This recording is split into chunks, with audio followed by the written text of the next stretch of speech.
Justification, Lesson 16. We are really getting along our way now. As we have followed the progression of this doctrine of justification, we've not been surprised to find that it all fits together perfectly, have we? It also fits perfectly with all the other doctrines. There is no conflict between the doctrines and no contradictions of one doctrine by another. As we've been going, we've added them to each other, so they are complementary and in complete harmony. And that's a good thing. When we find that that's so, we are encouraged. Each doctrine confirms all the others.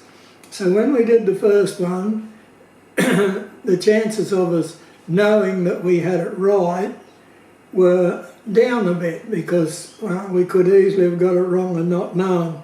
But as we've gone through and each doctrine has confirmed the others and we haven't found a glaring error, and after having done several of the doctrines, this is very reassuring. If we were getting them wrong, we would surely have picked it up by now. If we were getting them wrong, something would be glaringly standing out now.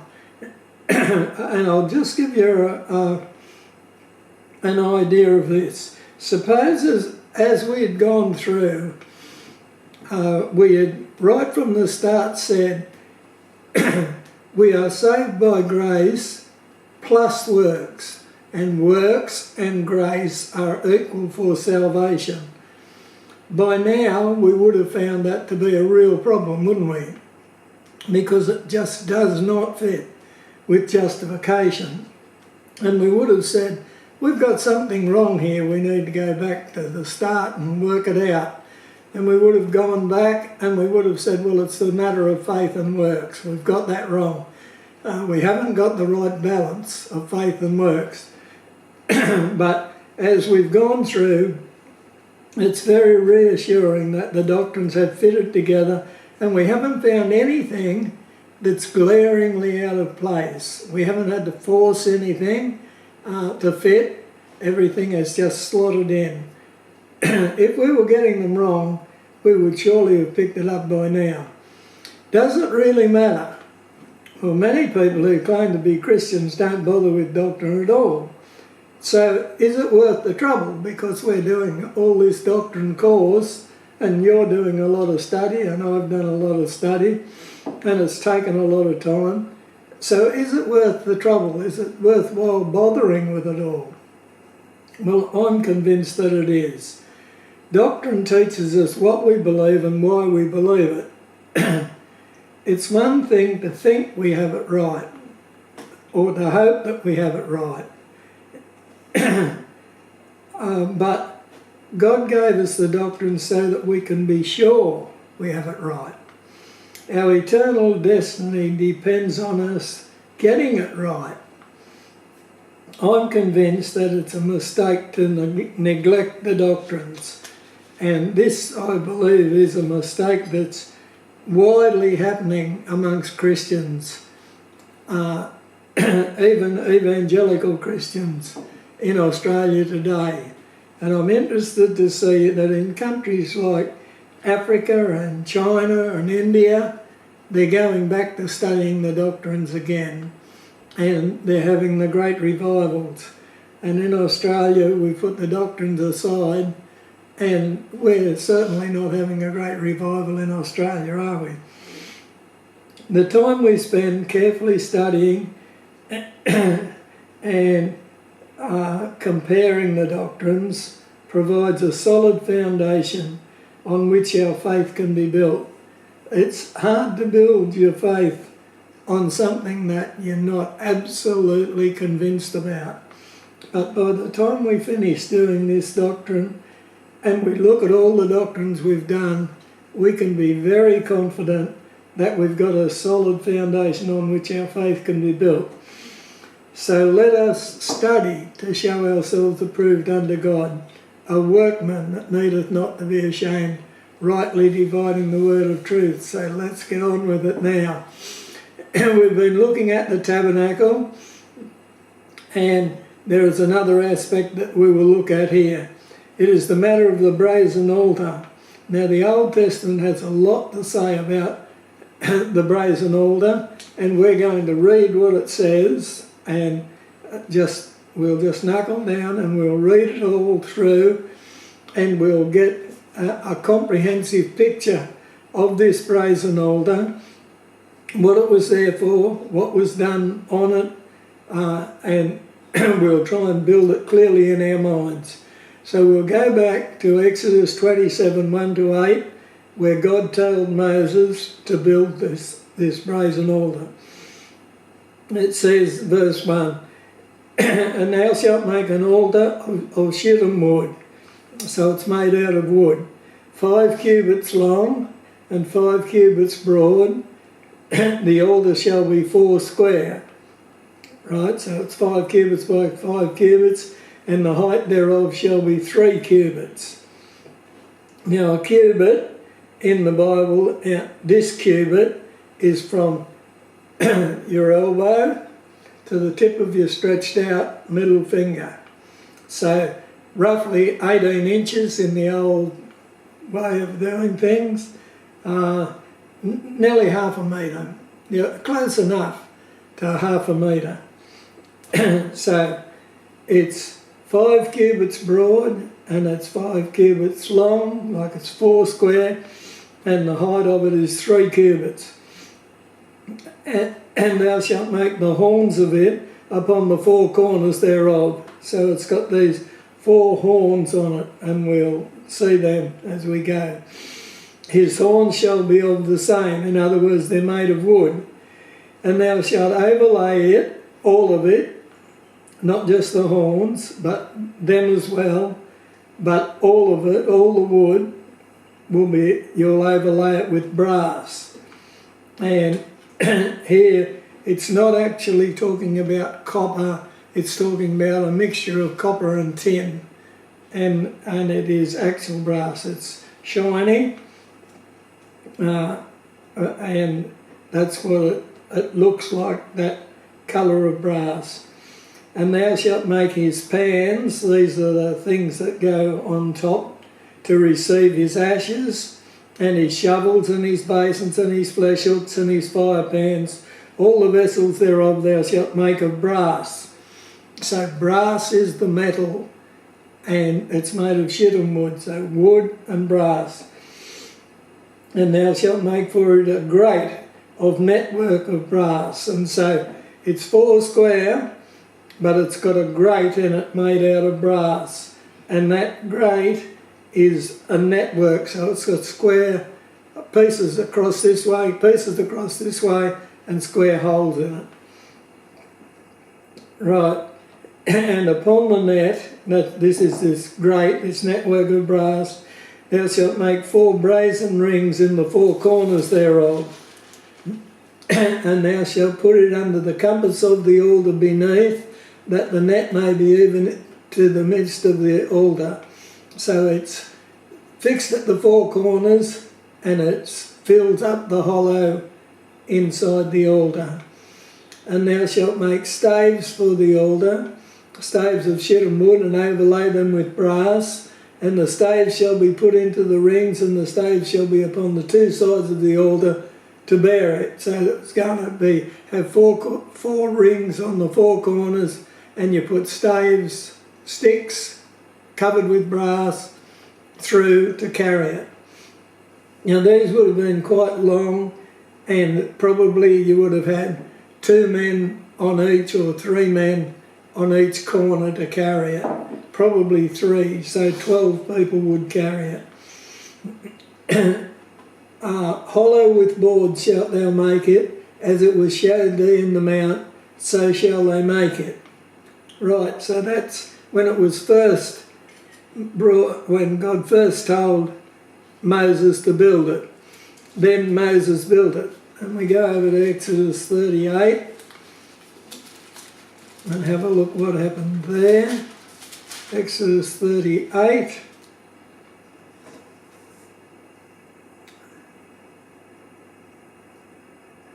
(1-7). Right, and he, Now this is talking about Moses, not that he did it himself, but he had Bezalel and Aholiab build it, but he supervised it. And he made the altar of burnt offering of shittim wood. 5 cubits was the length thereof, and 5 cubits the breadth thereof. It was 4 square, and 3 cubits the height thereof. And he made the horns thereof on the 4 corners of it. The horns thereof were of the same. And he overlaid it with brass, and he made all the vessels of the altar, the pots and the shovels and the basins and the flesh hooks and the fire pans. All the vessels thereof made he of brass. And he made for the altar a brazen grate of network under the compass thereof beneath unto the midst of it. And he cast 4 rings for the 4 ends of the grate of brass to be places for the staves. And he made the staves of shittim wood and overlaid them with brass. And he put the staves into the rings on the side of the altar to bear it withal. He made the altar hollow with boards. So he made it exactly as God told him to make it. Now, what happened on it? Well, let's go over to Leviticus 16. Leviticus 16. And the whole of this chapter is about the sin offering, which was on the Day of Atonement. Now, this chapter 16 of Leviticus is about the sin offering. It mentions atonement at least 15 times. As it talks about this. And so it tells us what this brazen altar was for. It was where the sacrifices were to be made and the blood was to be poured out. Let's have a look at Leviticus 23, 26 to 32. This tells us about the Day of Atonement. And the Lord spake unto Moses, saying, Also on the 10th day of the 7th month there shall be a day of atonement. It shall be a holy convocation unto you, and you shall afflict your souls, and offer an offering made by fire unto the Lord, and you shall do no work in that day, for it is a day of atonement, to make atonement for you before the Lord your God. For whatsoever soul it be that shall not be afflicted in that same day, he shall be cut off from among his people. And whatsoever soul it be that doeth any work on that same day, the same soul will I destroy from among you. Ye shall do no manner of work, it shall be a statute forever throughout your generations in your dwellings. It shall be unto you a Sabbath of rest, and ye shall afflict your souls in the 9th day of the month at even. From even unto even ye shall celebrate your Sabbath. And on that day was when the offering was brought and sacrificed on the brazen altar, and the incense was taken. That was on the 10th day of the 7th month, and that was when the brazen altar came into its own as far as the justification is concerned. Then, just to get clear what happened, we'll go over to 2 Chronicles. 2 Chronicles 1, 5 and 6.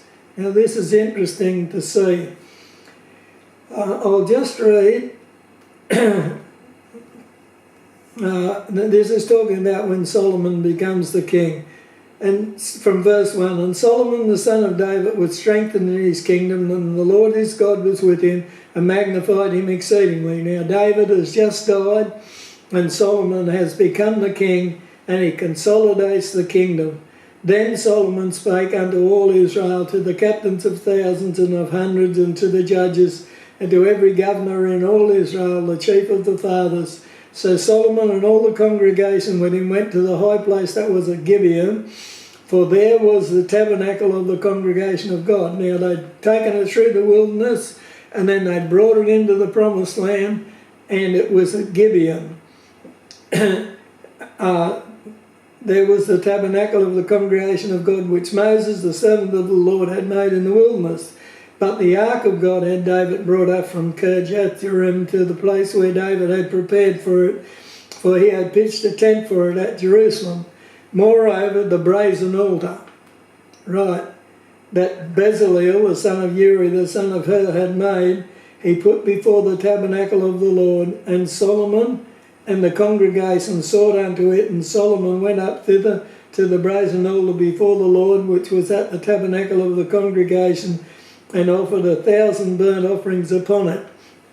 So you see, the brazen altar is still there and still in use after all those hundreds and hundreds of years. So just let's get a picture of this brazen altar in our minds. Exodus 27, 1-8 tells us how God wanted it made. It was made of shittim wood. Now this is a special type of wood. Some people think it's a form of acacia. I don't know whether that means anything to you. It's a wood that lasts a long time, that doesn't rot easily, that it's not actually what we in Australia would call a hardwood, but it's not what we would call a softwood either, and it's a long-lasting wood. This wood was sawn into boards, and verse 8 tells us that, of chapter 27. It was of special God-instigated design. God said, this is exactly how I want you to do it. It was overlaid with brass. Verse 2 tells us everything to do with it was overlaid with brass. It was 4 square, 5 cubits, 2.23 metres by 2.23 metres, if that helps you, and 3 cubits high, 1.4 metres high. Now, some people say that it had steps that you went up to it. Other people say no, it was just on the ground. So we won't argue about that. We do know that eventually in the temple there was an altar built that did have steps, but we're not sure about the one in the actual tabernacle. It doesn't mention them, so I presume that it doesn't have them.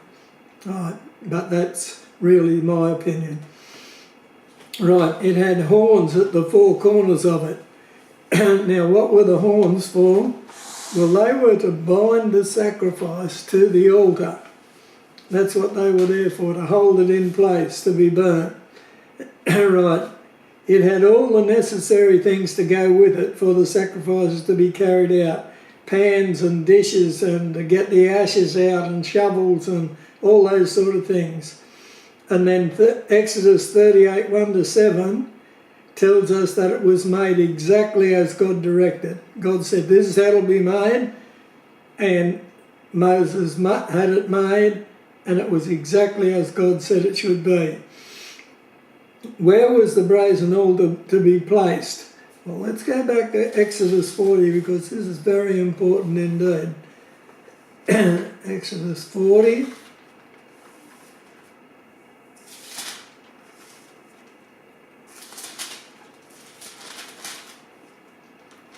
Exodus 40 and 6. And thou shalt set the altar of the burnt offering, this is the brazen altar, before the door of the tabernacle of the tent of the congregation. Now, and then it says, and thou shalt set the laver between the tent of the congregation and the altar. So when you came into the court, not into the tabernacle itself, but into the court, the first thing you saw was the brazen altar. The next thing was the laver. The next thing was the tabernacle itself and the tabernacle door. So, where was the brazen altar to be placed? In the court of the tabernacle, before the door of the tabernacle. So it was to be the place where the blood was shed. It was from this altar that the blood of the sin offering was carried into the Holy of Holies on the Day of Atonement. And we read about that in Leviticus 16. And we've studied that before.